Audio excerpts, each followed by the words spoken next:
Fala pessoal, está começando mais um episódio do Legítimo Ruminante, o podcast que desbrava fronteiras, levando conhecimento sobre manejo de vacas leiteiras aqui nos Estados Unidos, para veterinários, zootecnistas e produtores rurais aí no Brasil. Aqui quem fala é Aquiles Vera Neto, diretamente de Gainesville, na Flórida.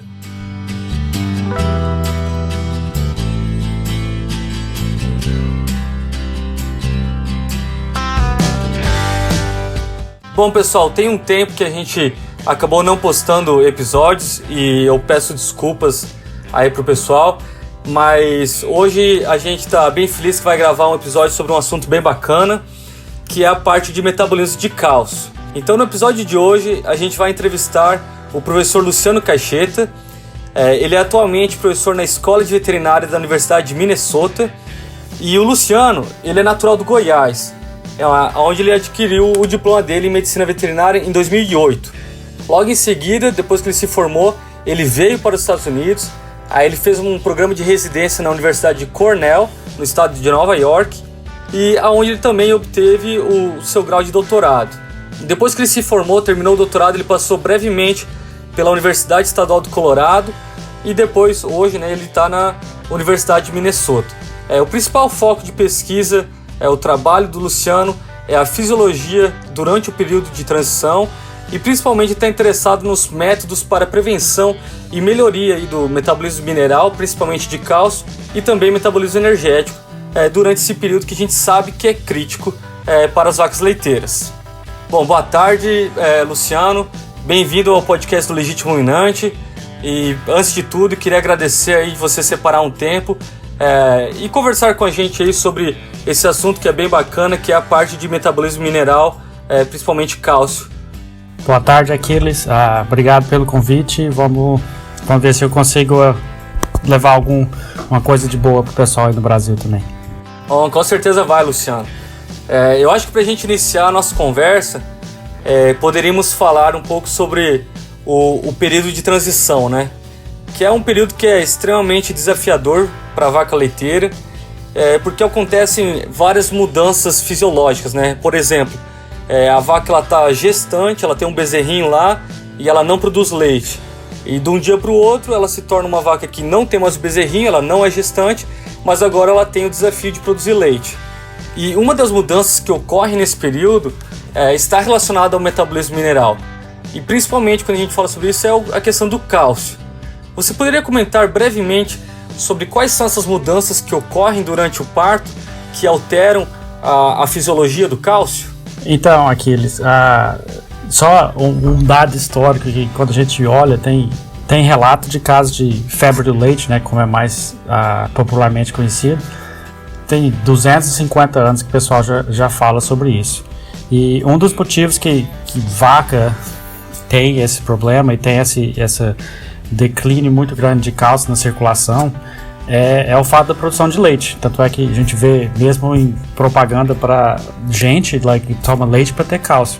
Então tem muito cálcio no leite. Então um dos motivos que tem esse declínio e o embalo, não está bem balanceado o tanto de cálcio que a vaca está usando e o quanto ela tem disponível é a produção de leite. Só para ter uma ideia, a vaca precisa de 21 gramas de cálcio para manutenção da fisiologia e da vaca normal, uma vaca sadia.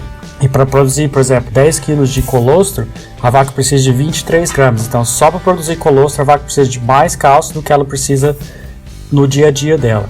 E se a gente for olhar aqui, por exemplo, aqui nos Estados Unidos, com a vaca produção de leite de 45 kg por dia, ou que tem muitas fazendas no Brasil também que já estão conseguindo, a vaca precisa de 56 gramas de cálcio para manter essa produção de leite. Então a vaca está praticamente tendo que pôr no leite 3 vezes mais do que ela precisa para se manter viva. Então o problema que a gente pode falar entre aspas, o problema da hipocalcemia é porque a vaca está produzindo muito leite, então ela precisa de muito mais cálcio do que ela tem disponível. Então por isso que essa vaca, principalmente as vacas de alta produção, tem esse declínio e tem esse problema de hipocalcemia logo depois do parto.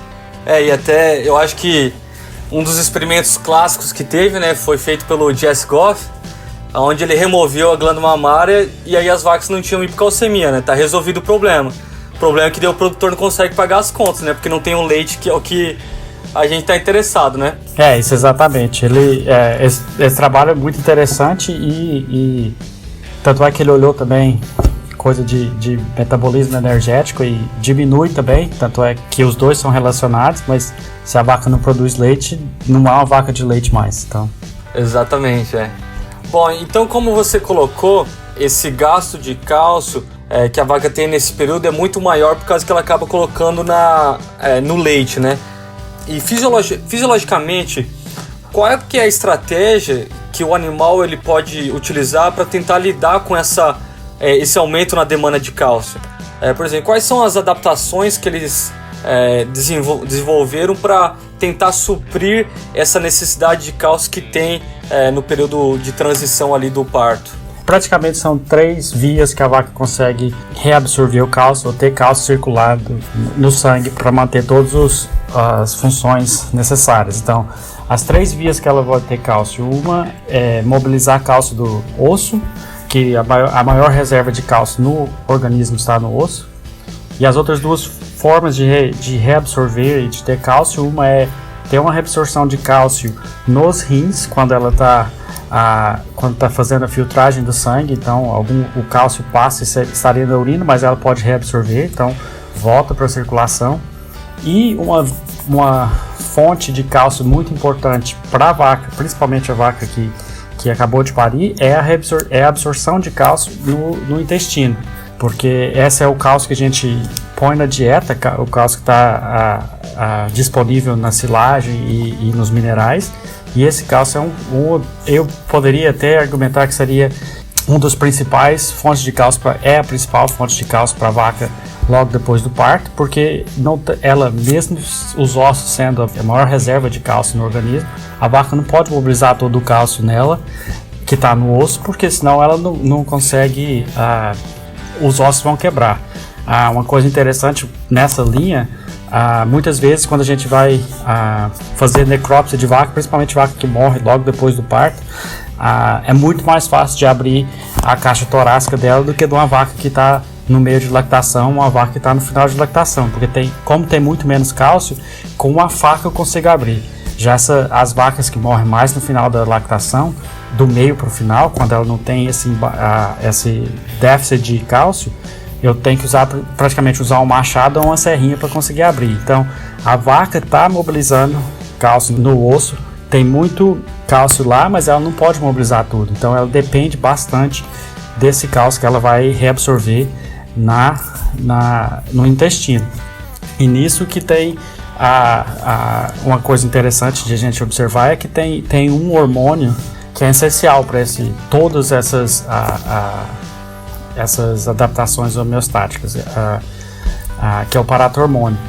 E o paratormônio ele atua no osso para reabsorver o cálcio, ele atua também no rim para fazer essa reabsorção de cálcio, ele ativa também o calcitriol, que lá no intestino vai fazer essa maior absorção de cálcio no intestino e elevar novamente esse cálcio que a vaca precisa no sangue, porque como a gente já disse pouco tempo atrás, ela está eliminando muito cálcio no leite, porque essa é a fisiologia da vaca. Como você levantou, né, é muito importante essa parte da absorção de cálcio do trato gastrointestinal, né, que está vindo da dieta.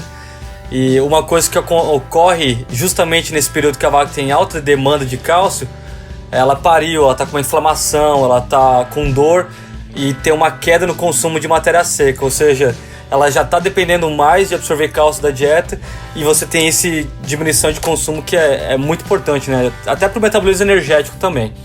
Exatamente, e isso que você falou é muito importante eu não vou... com certeza a gente vai conversar mais também sobre suplementação oral, e esse é um dos fatores mais importantes nessa suplementação oral das vacas depois. E como a gente fez, alguns grupos já fizeram algumas análises econômicas para ver descobrir ou descrever quais são os grupos que precisam de mais precisam desse cálcio depois, e essa é uma das vacas que mais precisa. Essa vaca que teve distocia, vaca que teve problema de parto, vaca que não está comendo, vaca que está banca, são as vacas que não estão comendo, então essas vacas são as que precisam ainda mais dessa suplementação de cálcio. Então acho que mais para frente a gente pode falar um pouco mais também dessa suplementação oral de cálcio. Não, pode ser, vamos abordar essa parte sim, mas como você estava falando, tem todos esses mecanismos e essa parte dos hormônios, tentando controlar que a concentração de cálcio no sangue se mantenha normal, né? Tem algumas vacas que não conseguem fazer esse controle de forma normal e eles acabam diminuindo a concentração de cálcio, que é a famosa hipocalcemia, né? Você poderia... qual que é a definição de hipocalcemia? O que é os sinais clínicos? Só brevemente, porque provavelmente a turma já está acostumada com isso, mas acho que é bom a gente sempre relembrar, né? Alguns aspectos da doença. Isso, então a hipocalcemia, por definição, a hipocalcemia é concentração baixa de cálcio no sangue. Tradicionalmente, como a gente tem feito agora, a gente divide hipocalcemia em hipocalcemia clínica e hipocalcemia subclínica. A hipocalcemia clínica é a tradicional febre do leite. Então, a vaca está deitada, está com o pescoço para trás, a orelha fria, não consegue levantar. Todos esses são os sintomas que a gente usa para definir uma vaca com hipocalcemia clínica. Pelo livro, se você pegar no livro e ver, eles falam que a concentração de cálcio nessas vacas vai estar abaixo de 5,6 miligramas por decilitro. Essa é a definição tradicional. E, particularmente, quando vou definir uma vaca com febre do leite, a tradicional mesmo, eu não levo em consideração a concentração do sangue. Um dos motivos que eu não levo em consideração é porque não vai mudar o meu tratamento. Se ela está por exemplo, se ela tem a concentração do sangue a 5,8 mg por decilitro ou a 4,2 mg por decilitro, o tratamento é o mesmo. Então, para mim, não faz diferença. Eu não considero essa concentração.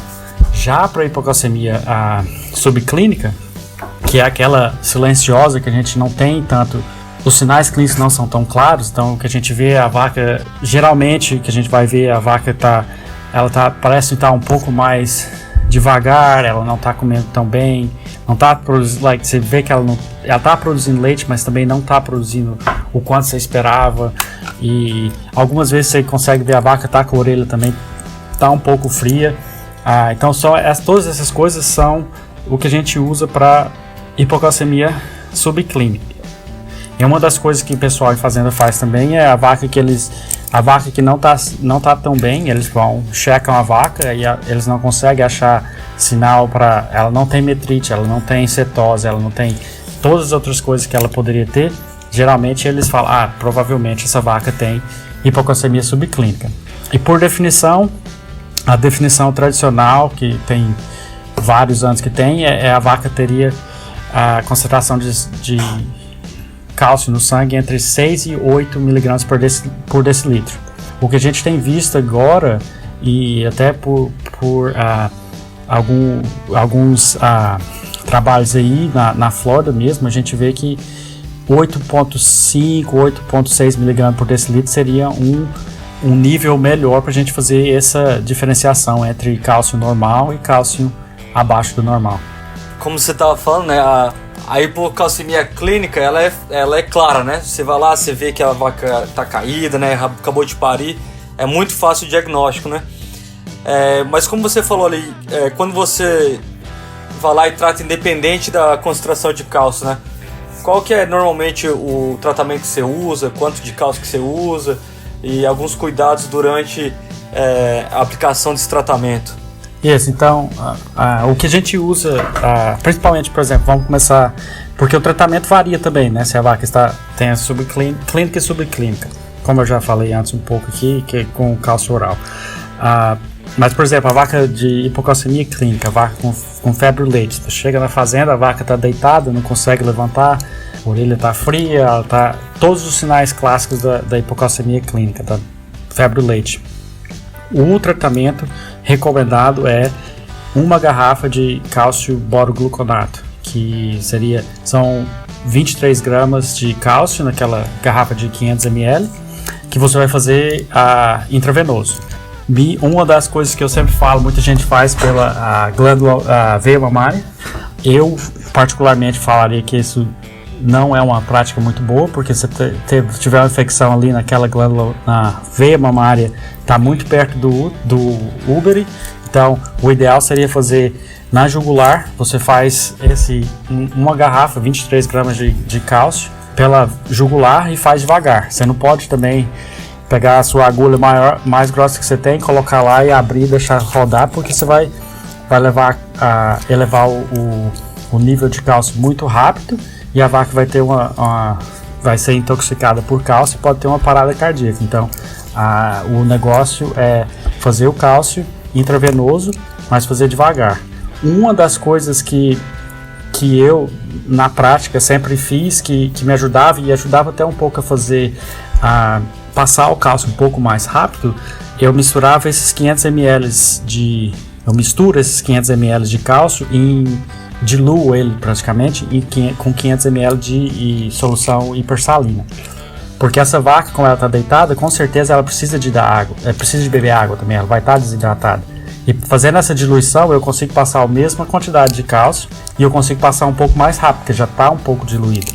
Só que o cuidado que você tem que ter depois dessa, que é importante, é oferecer água para a vaca, porque você está fazendo ela aumentando a quantidade de minerais no sangue. Se você não oferecer água, ela vai desidratar, porque vai desidratar ainda mais, né? Porque ela vai absorver essa água toda para o sangue. Então, o ideal é fazer o tratamento é fazer cálcio. Se você fizer com a salina junto, você oferece água, que aí você já está fazendo duas coisas ao mesmo tempo, tratando o problema do cálcio e forçando a vaca a beber água, porque eu tenho certeza que essa vaca também não está comendo e bebendo água. Fazendo isso, você consegue aumentar a hidratação dessa vaca também. Bom, excelente então, Luciano. E até agora tem uma pergunta do pessoal que acompanha a gente lá no Instagram. O Breno Bracarense, ele gostaria de saber qual que seria a melhor época, os dias no leite, se você quiser coletar algumas amostras do rebanho para avaliar se está tendo problema com hipocalcemia ou não, né? Tá, muito obrigado pela pergunta, Breno. E o engraçado é essa pergunta, todo lugar que a gente vai conversar sobre cálcio, a gente recebe essa pergunta. Aqui nos Estados Unidos mesmo, todo mundo tem essa pergunta, especialmente depois que o pessoal começou a falar mais e mais sobre hipocalcemia, essa pergunta sempre aparece. Baseado nos dados que a gente tem de pesquisa, que são pesquisa que eu fiz e que foi corroborado por outros pesquisadores. Se você coletar a vaca no dia 1, de 70% a 90% das suas vacas vão ter o cálcio abaixo do que você imagina que seria o ideal, abaixo do 8 ou 8,6, como a gente falou. Já no dia 2, a população é um pouco diferente, é melhor. O que eu recomendo se a gente for procurar medir cálcio para ver se tem hipocalcemia, eu olharia no dia 2. Tipo, não no dia do parto, mas no dia depois. No dia do parto tem muito variação e tem muita vaca que vai estar abaixo mesmo, porque igual como a gente já falou pouco tempo atrás, ela não está comendo, ela não comeu o suficiente para ter o cálcio de volta na circulação. Então essas vacas vão estar mais baixa, essa concentração de cálcio no dia 1, justamente por isso. A vaca ela não vai parar de produzir leite, porque ela acabou de parir, ela vai continuar produzindo leite, e ela não está comendo, porque pelo desconforto do parto e tudo isso, então ela não está repondo esse cálcio no sangue. Então, se você medir no dia 1, você vai ter um número de vacas e a porcentagem de vaca com hipocalcemia muito grande. Então, se fosse o meu dinheiro, eu ia no dia 2. Bom, excelente. Então, bom, pessoal, a gente vai acabar não falando sobre uma estratégia que é muito comum de prevenir hipocalcemia e febre do leite, que é o uso de dietas acidogênicas, que a gente está planejando fazer um episódio do Legítimo Ruminante apenas sobre isso. Então vamos deixar esse tópico um pouco de fora sobre essa prevenção e vamos tentar pensar que nem quando a vaca já está no parto, ela já passou por esse processo. Luciano, quais são as opções de suplementação de cálcio que a gente pode utilizar nos animais depois do parto, né? O que está disponível hoje no mercado? E também acho que você trabalhou bastante com isso. Qual que é a recomendação aí de usar o cálcio oral, o bolus, né? se vale a pena, se tem algum grupo de vaca que se beneficia mais que outros. Então, Aquiles, como você falou, a gente tem trabalhado e trabalhou bastante com suplementação oral de cálcio para vaca no pós-parto. Algum dos instrumentos ou das estratégias que a gente pode usar o cálcio oral como bolos, como você diz, ou como um gel. Aqui nos Estados Unidos a gente tem alguns géis que estão disponíveis. Ou a gente pode fazer que a gente fala só entubar a vaca e passar o que a gente chama aqui de drench. Então seria, a gente dilui esses minerais na água e só usa uma bomba e passa direto para o rumen. Isso a gente pode usar todas as 3 formas, mas a forma que é mais comum e ganhou muita popularidade aqui nos Estados Unidos é utilizar calcium bolus, que é as pílulas de cálcio, que se você me perguntasse uns 8 anos atrás tinha 2 ou 3 no mercado, agora praticamente toda a companhia tem a sua, com formulação diferente, com tamanho de pílula diferente, do jeito que você quiser tem. Para mim essa é um dos jeitos mais fáceis que tem para fazer essa suplementação, porque é muito fácil. Você tem o que a gente chama aqui um aplicador, uma arma de aplicar, que você só passa ela pela boca e põe a pílula dentro. Muito fácil de fazer. Geralmente essas vacas que a gente faz, como ela é vaca logo depois do pós-parto, ela está, como eu disse, ela está um pouco mais doendo um pouco mais e não está tão vigorosa assim, então ela não te joga para tudo quanto é lado quando você está tentando passar essa pílula, porque ela está mais fraca um pouco, fica um pouco mais fácil. Isso então seria seria o jeito mais fácil de suplementar. Varia um pouco de produto para produto, cada produto tem uma composição, um tipo diferente de sal, composição, concentração um pouco diferente, mas na minha experiência, como nesse ano a gente testou 3 produtos diferentes, a concentração de cálcio pós-aplicação é praticamente a mesma para qualquer um dos produtos. Se a gente usar conforme foi a recomendação da empresa. E uma das coisas que você perguntou é que grupo de vaca que beneficiaria por ter essa suplementação ou não. Como disse anteriormente, um grupo de vaca que com certeza se beneficia por isso é as vacas que não estão comendo. Então, vaca que teve distocia, a vaca que, como eu disse, está manca, então ela não chega para comer porque as outras vacas provavelmente vão empurrar ela, tirar ela de comer. A vaca que, se você vê que ela não está indo até no coxo para comer, então essas vacas são as vacas que beneficiariam por isso. E uma das vacas que provavelmente não está tendo problema de comida nem nada, que beneficiam de cálcio oral, é vaca de alta produção. E essas vacas se beneficiam não porque elas não estão comendo e não tem cálcio suficiente no sangue, é porque ela está produzindo mais ainda do que o normal. Se você lembra quando a gente falou no começo, 45 quilos de leite leva 56 gramas, mas essas vacas muitas vezes estão produzindo ainda mais do que essa produção. Então essas vacas vão precisar de mais cálcio porque tem mais cálcio saindo no leite.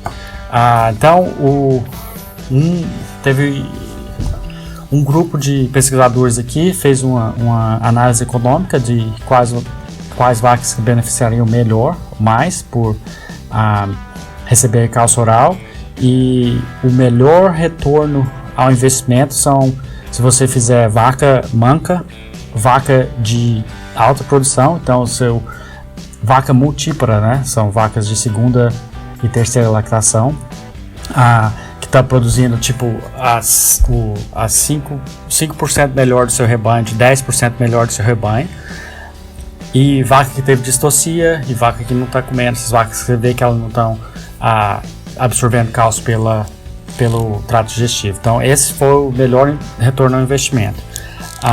Com uma outra fazenda que a gente trabalha aqui, a gente comparou a suplementação oral em segunda e terceira lactação, e a gente teve o único grupo que a gente teve algum retorno ao investimento foi vacas em terceira lactação, independente de produção e nada. Então, o que a gente viu nessa fazenda, a gente comparou, foram 15 mil vacas, então é bastante considerável o número.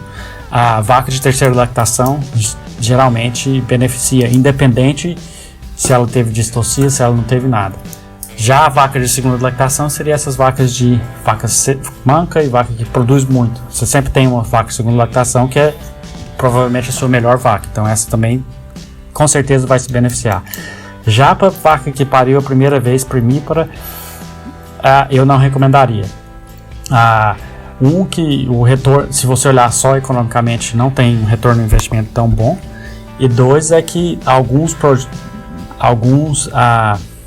pesquisas mostraram que vaca de primeira lactação recebendo suplementação aumentou o número de vacas com metrite, aumentou a mortalidade, e em alguns casos diminuiu o leite dessas vacas também.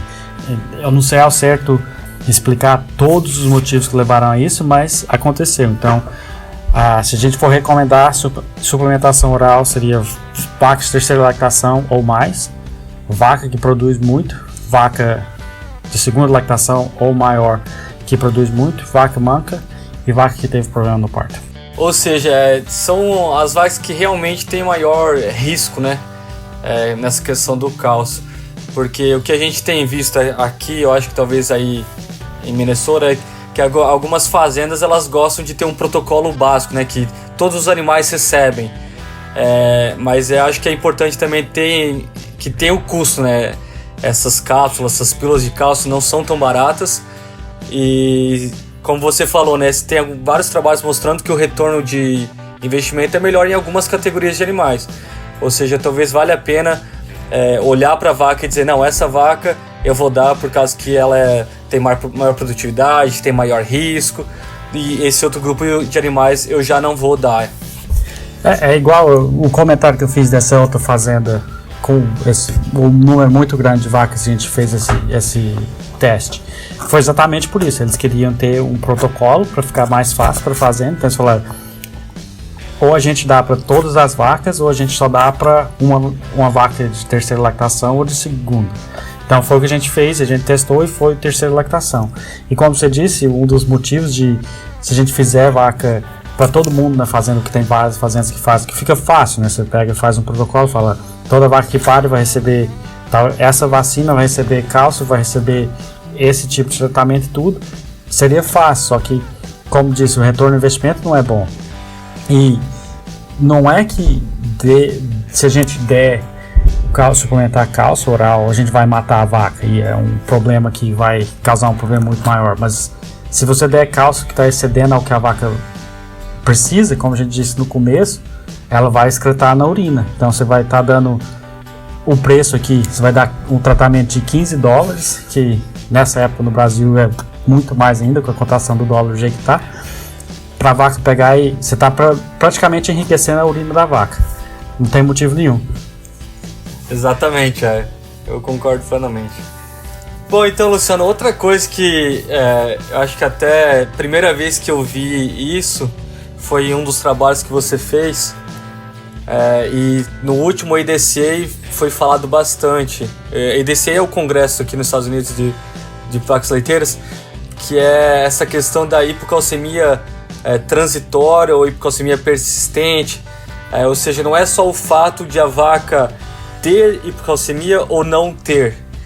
Talvez é o como que ela se comporta quando ela tem hipocalcemia, ou seja, se a vaca desenvolve hipocalcemia, mas ela consegue aumentar o seu metabolismo e se restabelecer e ter uma normocalcemia, ou se ela fica com a hipocalcemia durante 2, 3, 4 dias, né?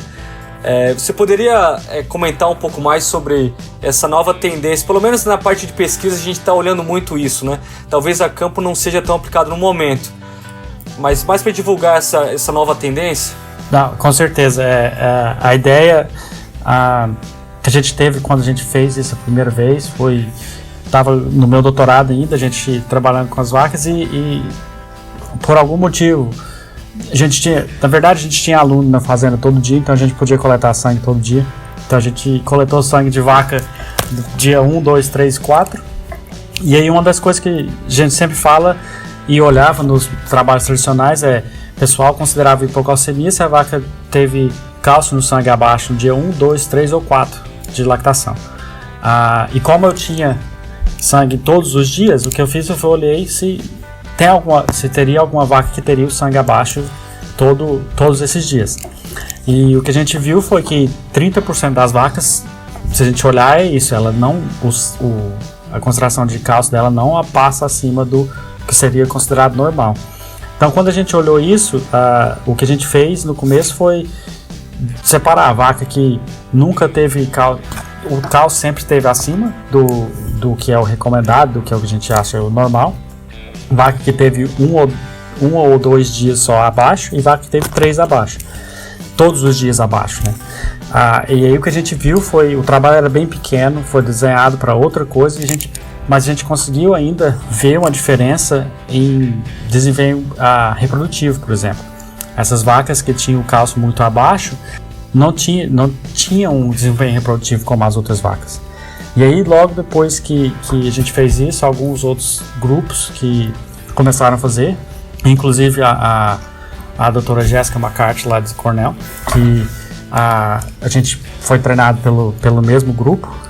Ela fez a pesquisa e que é o que ela apresentou no ADSC esse ano, que é esse tipo de dinâmica do cálcio sendo diferente. Então, como a gente já falou hoje, antes, a maioria das suas vacas no dia logo depois do parto, ela vai ter o cálcio abaixo. Então, mas também a maioria dessas vacas no dia 2 ela já vai ter um cálcio considerado normal. Tanto é que quando foi a pergunta do Breno se quando eu faria, eu falei dia 2, porque no dia 1, se você fizesse, vai ter quase as vacas todas. No dia 2 já vai ter uma concentração, um número de vacas mais normal. Então o que ela fez, o que a gente vê é isso. A vaca que está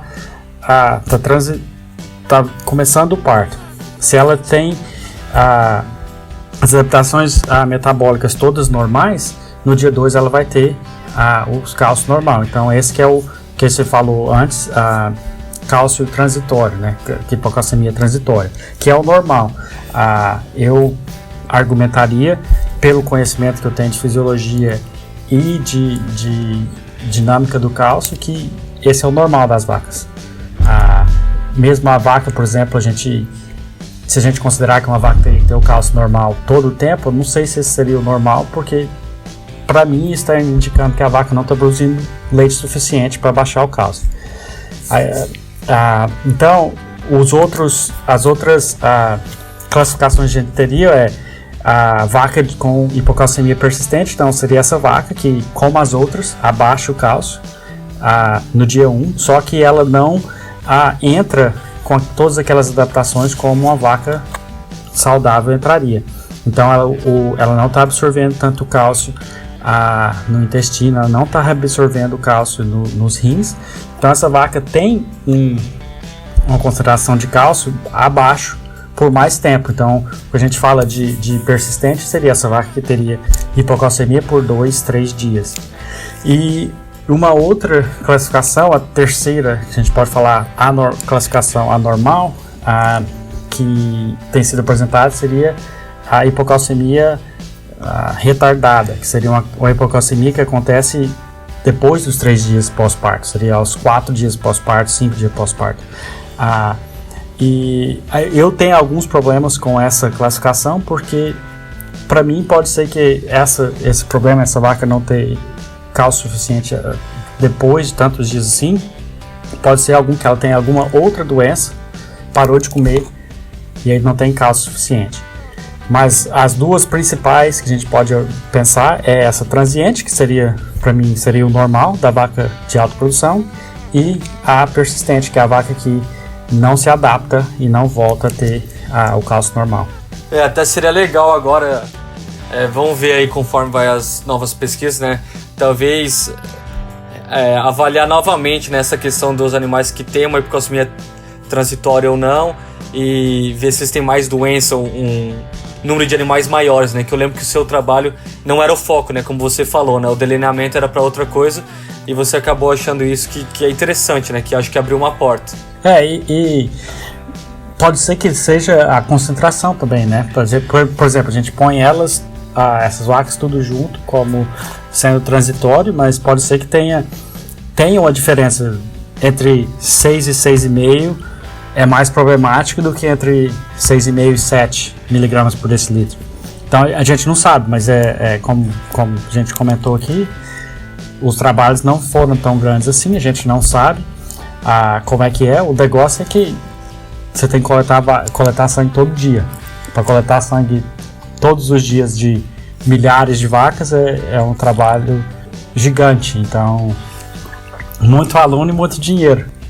Para a gente encerrar aqui o episódio, eu ia pedir para você falar um pouco mais sobre o que você anda fazendo na atualidade, qual que que nem o seu foco de pesquisa agora, o que vocês estão desenvolvendo, para a gente tentar saber o que possa aparecer aí no futuro de novo nessa parte de metabolismo de cálcio. Ultimamente, uma das coisas que eu tenho feito na parte de cálcio foi essa comparação entre cálcio oral para fazer, porque essa é a outra pergunta que eu sempre recebo quando você vai em fazenda, que fala, ou conferência e fala sobre cálcio, fala que tem que fazer essa suplementação oral para algumas vacas. Eles falam, então, qual produto que eu uso? Eu tenho 20 vendedores diferentes de vida aqui na minha fazenda toda semana, e qual que eu uso? Então isso é uma das coisas que a gente está fazendo. Como eu disse, um ano atrás a gente fez um trabalho comparando 3 produtos diferentes e a gente não viu muita diferença. Então isso é uma das coisas que a gente está organizando agora para publicar. E o que eu tenho feito mais ultimamente é trabalhado um pouco mais na parte de cetose, comparando vaca que tem cetose alta, se todas as vacas têm cetose alta, isso seria um problema ou não, que vai um pouco do mesmo jeito, do mesmo pensamento que a gente teve quando a gente começou a trabalhar com cálcio, mas seria um problema metabólico diferente que também está relacionado. Eu sei de outros, professora Jessica McCart lá de Cornell, que continua trabalhando ainda mais nessa parte com essas classificações de cálcio. E ela está desenvolvendo um projeto agora financiado pelo Ministério da Agricultura aqui dos Estados Unidos para entender quais que são os mecanismos por trás dessa diferença de cálcio, de metabolismo de cálcio nessas vacas. Então ela tem alguns trabalhos bem controlados, com relativamente bastante vaca para um trabalho controlado, para tentar descobrir quais são esses mecanismos e está usando muito dessas novas tecnologias com metaboloma, essas coisas todas, transcriptoma, para tentar ver por que é tão diferente nessas vacas. Então, no meu laboratório em especial, a gente trabalha ainda com cálcio, a gente está sempre fazendo comparando algumas dietas com balanço de cálcio cátion em ano negativo, mas no mais, ultimamente eu tenho trabalhado mais com cetose. Bom, excelente, então vamos torcer aí que a Jéssica se suceda e não só ache a associação, mas também uma forma de como a gente saber qual que é as vacas que vão ter maior chance de estar nesse período de transitório ou ter que consumir a persistência, pra gente também tratar o animal-alvo, né? Esse é o objetivo, né? Isso, eu tenho trabalhado aqui com algumas companhias que... Tem várias companhias também tentando desenvolver medidores de cálcio, né, que a gente usar em fazenda. A gente tem trabalhado com algumas, mas enquanto a gente não tiver um jeito de fazer isso rápido em fazenda, acho que a gente não vai ter essa resposta, porque se a gente for usar o que tem disponível agora é muito caro, a gente não tem como fazer comercialmente, e o que a gente tem que é barato, não é rápido, você tem que mandar para o laboratório para fazer, e aí não funciona para fazenda. Então, enquanto a gente não tiver uma coisa para fazer cálcio em fazenda, a gente não vai conseguir identificar quando a gente tem que fazer ao certo e quais essas vacas. No mais, eu acho que agora o jeito o que a gente tem são essas análises econômicas, a gente vai por isso, porque a gente sabe que o retorno vai ter retorno econômico, E aí depois a gente espera, como você disse, torce para que quem está fazendo essa parte mecanística descubra como que a gente faz para tratar só as vacas que precisam. Pois é, por enquanto a gente vai trabalhando na prevenção, né? Exatamente. E até falando nisso, eu vou pedir desculpa que eu mandei pro pessoal lá no Instagram mandar perguntas e teve várias perguntas relacionadas ao uso de dieta cetogênica. E aí nossa ideia é de fazer um episódio, né? Eu até comentei isso. Tem outros métodos que dá para usar no pré-parto para prevenir a hipocalcemia, né? Que é usar dieta com baixo teor de cálcio ou usar agentes agentes quelantes, né? Que eles evitam a absorção de cálcio. Mas não é muito fácil trabalhar com isso, e uma outra opção é o uso da dieta cetogênica. Mas isso vai ficar para um próximo episódio, então pessoal, desculpa de não incluir nesse, mas fique atento aí que logo mais a gente vai lançar algo focado nessa parte mais de prevenção, né? Hoje era mais para entender um pouco o que acontece após o parto, né? E o uso do cálcio oral, né? O gel ou também as pílulas. Bom, então a gente vai ficando por aqui. Muito obrigado por ouvir o nosso programa. Vamos agradecer ao professor Luciano Cacheta, que ele pôde participar com a gente nesse episódio. Muito obrigado, Luciano, foi um prazer conversar com você aí e você esclarecer aí um pouquinho sobre como que o pessoal está utilizando a questão da suplementação de cálcio oral, que a gente sabe que é importante para vacas leiteiras, e tem um monte que a gente precisa ainda entender mais sobre cálcio e como os impactos, né, da hipocalcemia clínica e hipocalcemia subclínica nas vacas leiteiras. Muito obrigado pelo convite, espero que tenha trazido alguma coisa nova, alguma coisa que pode ser usado aí pelo pessoal. E se tiver alguma dúvida, pode me mandar por e-mail. Acho que se não tem o meu e-mail no anúncio, a gente pode colocar o e-mail depois. Se eles podem me mandar e-mail que eu respondo. Tem vezes que demora alguns dias mais que outros, dependendo do que tem que ser feito, mas a gente sempre responde. E foi um prazer conversar com vocês, espero que tenha ajudado um pouco. Bom, excelente. Então, pessoal, só lembrando, participe do programa, entre em contato com a gente lá pelo Instagram, @legitimoruminante, ou também através do nosso e-mail, que é o legitimoruminante@gmail.com, que a gente sempre seleciona algumas perguntas e a gente inclui durante as nossas entrevistas. Tenha um bom resto de semana e fique ligado no Legítimo Ruminante, o podcast que desbrava fronteiras, levando conhecimento sobre manejo de vacas leiteiras aqui nos Estados Unidos para veterinários, zootecnistas e produtores rurais aí no Brasil. O meu nome é Aquiles Vera Neto e também fazem parte da equipe do Legítimo Ruminante a Ana Carolina Macedo e o Iago Leão. Um bom resto de semana, pessoal. Um abraço.